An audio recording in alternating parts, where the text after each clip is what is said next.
नमस्कार मित्रांनो, तुम्हा सर्वांचं स्वागत आहे आमच्या स्टडी डायरीज यूट्यूब चॅनलमध्ये।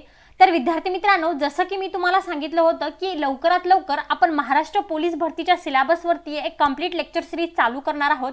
तर मित्रांनो, आजचा आपला पहिला लेक्चर आहे आणि आजपासून आपण महाराष्ट्र पोलीस भरतीविषयी संपूर्ण सिलेबस स्टेप बाय स्टेप पद्धतीने बघणार आहोत।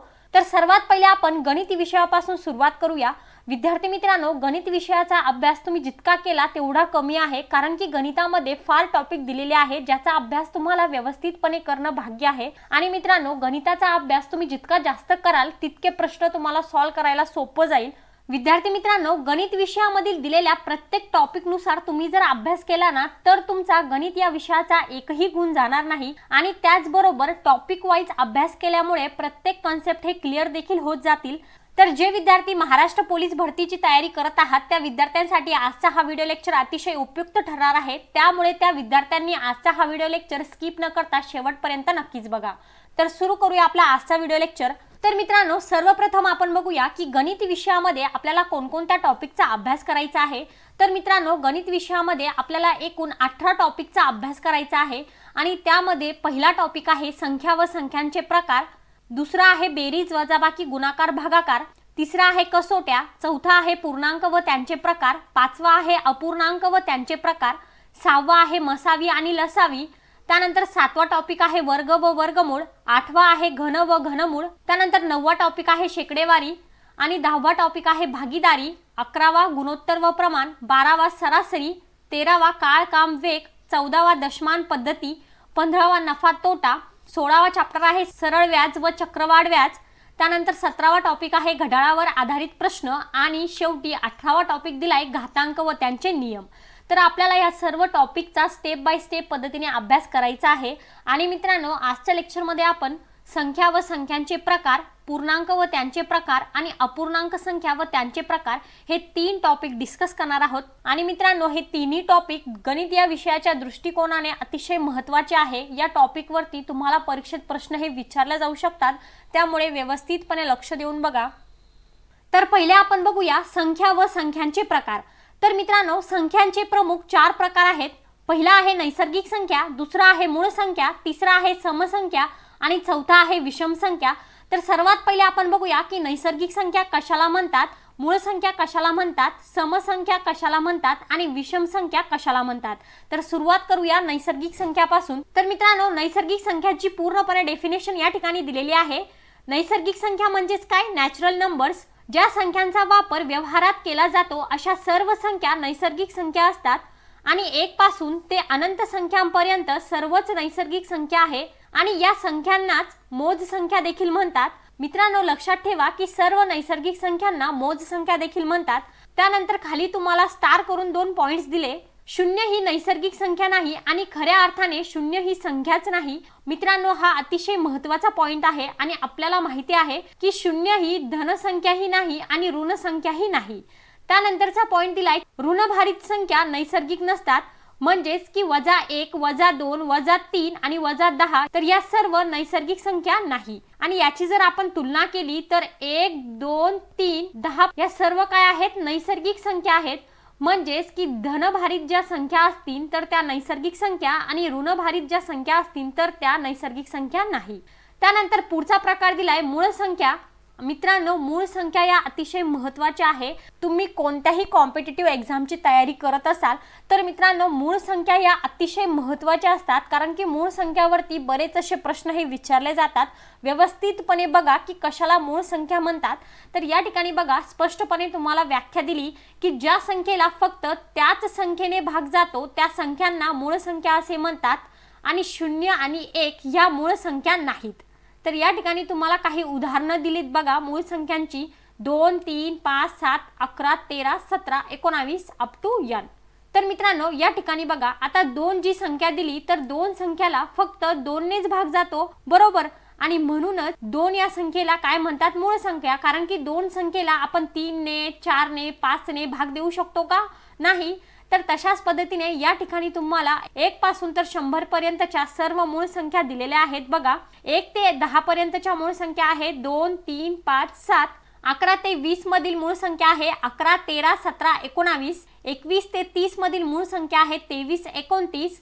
31 आणि 40 मधील मूळ संख्या आहे 31 37, 41 ते 50 मधील मूळ संख्या आहे 41 43 47 आणि 51 ते 60 मधील मूळ संख्या आहे 53 59, 60 ते 70 मधील मूळ संख्या आहे 61 आणि 67, 71 आणि 80 मधील मूळ संख्या आहे 71 73 79, त्यानंतर 81 आणि 90 मधील मूळ संख्या आहे 83 89 आणि 91 ते 100 मधील मूळ संख्या आहे 97. तर अशा एकूण 25 मूळ संख्या आहे 1 ते 100 मधील.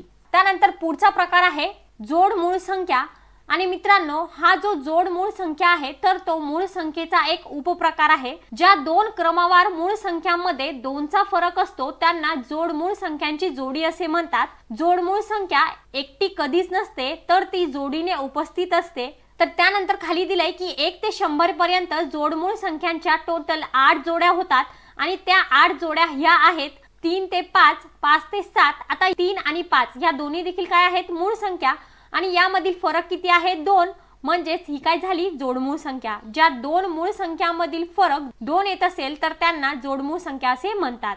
तर या ठिकाणी बघा सर्व जोड्या दिल्या 11 13 17 19 29 31 41 43 59 61 आणि 71 73. आणि यावरून तुम्हाला प्रश्न देखील विचारलाय की पुढीलपैकी जोडमूळ संख्यांची जोडी ओळखा. आता आपल्याला माहिती आहे की दोन मूळ संख्यांमधील फरक 2 येत असेल तर ती काय होईल जोडमूळ संख्या. तर या ठिकाणी बघा पर्यायामध्ये दिल्याप्रमाणे 5 आणि 6 यामध्ये फरक आहे का नाही 0 आणि 6 ही समसंख्या आहे मूळ संख्या आहे का नाही. 7 आणि 9 बघा 7 आणि 9 मध्ये कितीचा फरक येतो 2चा, परंतु 9 ही मूळ संख्या आहे का नाही. तशाच पद्धतीने 13 आणि 15 यामध्ये कितीचा फरक येतो 1चा, म्हणजेच ही देखील जोडमूळ संख्या नाही. त्यानंतर डी पर्याय बघा 29 आणि 31. आता या दोन्ही देखील मूळ संख्या आहे आणि यामधील फरक किती आहे 2. म्हणजेच या प्रश्नाचं योग्य उत्तर काय आहे पर्याय नंबर डी. तशाच पद्धतीने 2 3 4 हे तिन्ही प्रश्न सॉल्व्ह करायचे आहे. तर पुढीलपैकी जोडमूळ संख्यांची जोडी कोणती आहे पर्याय नंबर बी. 11 आणि 13 या दोन्ही पण मूळ संख्या आहे आणि यामधील फरक किती आहे 2. त्यानंतर पुढचा प्रश्न विचारलाय पुढीलपैकी जोडमूळ संख्यांची जोडी कोणती नाही. प्रश्न व्यवस्थितपणे वाचा. अगोदरच्या प्रश्नामध्ये आपण जोडमूळ संख्यांची जोडी शोधून काढली आणि या प्रश्नामध्ये आपल्याला अशी जोडी शोधायची ज्या दोन संख्या या जोडमूळ संख्या नसतील. तर मित्रांनो या प्रश्नाचं उत्तर आहे पर्याय नंबर सी. कारण की या ठिकाणी बघा 71 73 41 43 59 61 हे तिन्ही देखील काय आहेत जोडमूळ संख्यांची जोडी आहेत, परंतु या ठिकाणी 55 आणि 57 ही जोडमूळ संख्यांची जोडी नाही आणि म्हणूनच या प्रश्नाचं उत्तर पर्याय नंबर सी आलंय. त्यानंतरच्या प्रश्नामध्ये देखील जोडमूळ संख्यांची जोडी कोणती नाही ते शोधून काढायचं आहे आणि या प्रश्नाचं उत्तर आहे पर्याय नंबर ए. त्यानंतर आता आपण बघूया संख्यांचा तिसरा प्रकार, तो म्हणजे समसंख्या. तर समसंख्यांची व्याख्या व्यवस्थितपणे लक्षात घ्या की ज्या संख्येला 2 ने निशेष भाग जातो किंवा ज्या संख्येच्या एकक स्थानी 0 2 4 6 8 असे अंक येतात तिला समसंख्या असे म्हणतात. आणि या ठिकाणी तुम्हाला उदाहरण दिलेले आहेत 398 4546 928. आणि मित्रांनो तुम्ही जर या संख्यांना बघितलं तर या ठिकाणी बघा एकक स्थानी काय आहे 8 6 आणि 8, म्हणजेच या तिन्ही संख्या काय आहेत समसंख्या. आणि तशाच प्रकारे आता जर आपण 16 हा जर एक्झाम्पल घेतलं या ठिकाणी एकक स्थानी काय आहे 6, म्हणजे काय झाली समसंख्या. आणि या 16 संख्येला 2 ने भाग जातो का जातो 2 8 16 अशा पद्धतीने. आणि म्हणूनच ज्या संख्येला 2 ने निशेष भाग जातो त्या संख्येला समसंख्या असे म्हणतात. त्यानंतर तुम्हाला स्टार करून 2 पॉइंट्स दिले की 2 क्रमवार समसंख्या 2चा फरक असतो. 2 क्रमवार समसंख्यांचा मसावी देखील 2 असतो. लक्षात ठेवा अतिशय महत्त्वाचे हे 2 मुद्दे दिलेले आहे. त्यानंतर चौथा प्रकार आहे विषम संख्या.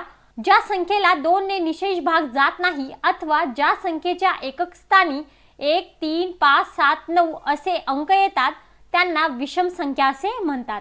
तर ज्या संख्येला 2 ने भाग जातो ती समसंख्या आणि ज्या संख्येला 2 ने भाग जात नाही तर ती विषम संख्या. आणि या ठिकाणी उदाहरण दिलेले आहेत 95 117 2321 इत्यादी. त्यानंतर एक पॉइंट दिलाय 2 क्रमवार विषम संख्यात देखील 2चा फरक असतो. लक्षात ठेवा की 2 क्रमवार समसंख्यात देखील 2चा फरक असतो आणि 2 क्रमवार विषम संख्यात देखील 2चा फरक असतो. तर इथपर्यंत आपण नैसर्गिक संख्या, मूळ संख्या, समसंख्या आणि विषम संख्या हे संख्यांचे प्रमुख 4 प्रकार आपण बघितलेले आहेत. आता आपण संख्यांचे उपप्रकार बघूया. तर संख्याचे उपप्रकार मध्ये पहिला आहे पूर्णांक संख्या, अपूर्णांक संख्या. परिमेय संख्या, अपरिमेय संख्या, वास्तव संख्या, अवास्तव संख्या, त्रिकोणी संख्या, संयुक्त संख्या, पूर्ण संख्या आणि विरुद्ध संख्या। तर हे सर्व आपण व्यवस्थितपणे अभ्यासणार आहोत। तर सर्वात पहिले आपण बघूया पूर्णांक संख्या। तर मित्रांनो, पूर्णांक संख्याची डेफिनेशन या ठिकाणी दिलेली आहे। ज्या संख्येची किंमत पूर्ण असते तिला पूर्णांक संख्या असे म्हणतात आणि शून्यासहित पूर्ण नैसर्गिक संख्या म्हणजेच पूर्णांक संख्या असतात। तर या ठिकाणी उदाहरण दिले बघा, 1 2 3 4 5 up to so on n, या सर्व काय आहेत? पूर्णांक संख्या। आता ही झाली डेफिनेशन। पण मित्रांनो, तुम्हाला माहिती आहे का पूर्णांक संख्याचे एकूण किती प्रकार पडतात?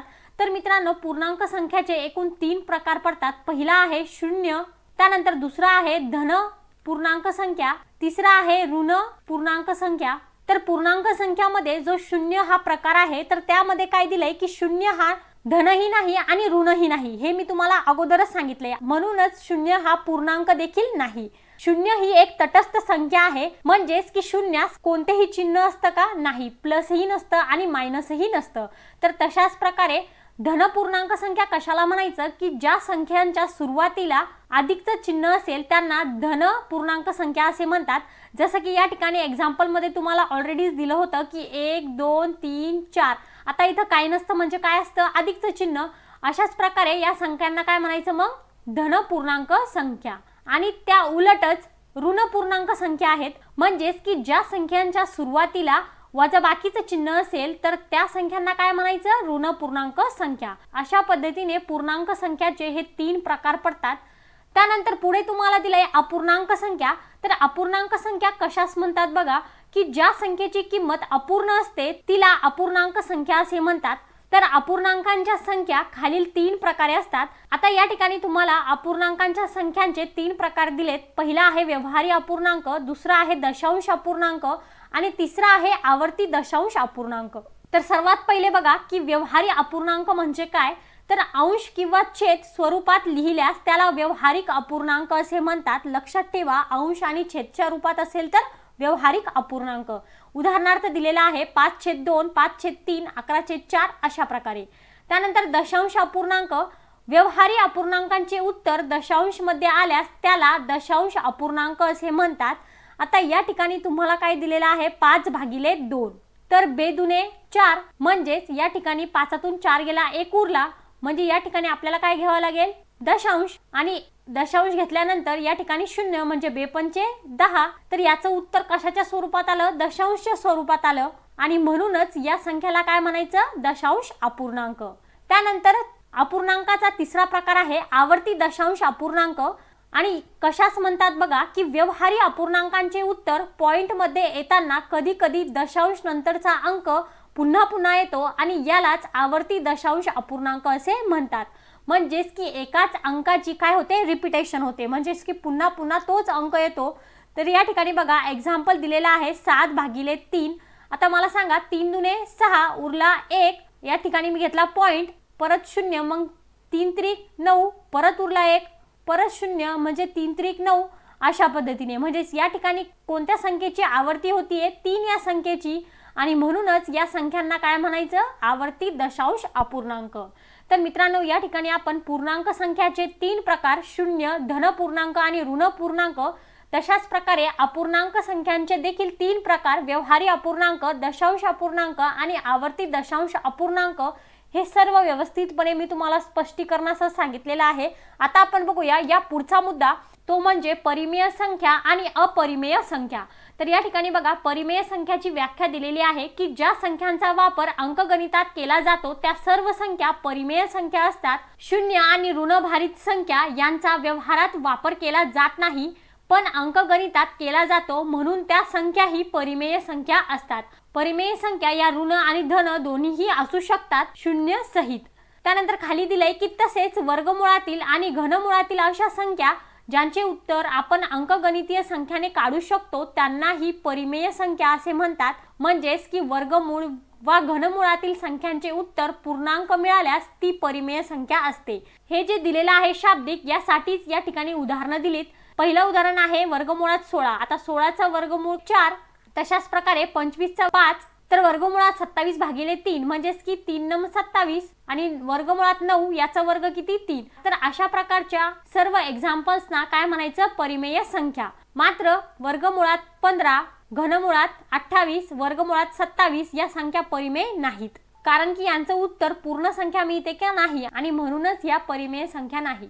त्यानंतर पुढचा प्रकार आहे अपरिमेय संख्या. तर व्याख्या बघा, ज्या संख्यांचे उत्तर आपण अंकगणितीय संख्याने काढू शकत नाही मात्र लॉग टेबल व कॅल्क्युलेटर यांच्या मदतीने काढू शकतो त्यांना अपरिमेय संख्या असे म्हणतात. आणि मित्रांनो, अजून एक महत्त्वाची बाब ती म्हणजे की अपरिमेय संख्यांची बेरीज आणि वजाबाकी करता येत नाही.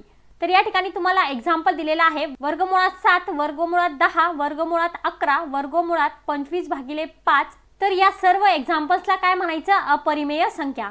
त्यानंतर आहे वास्तव संख्या.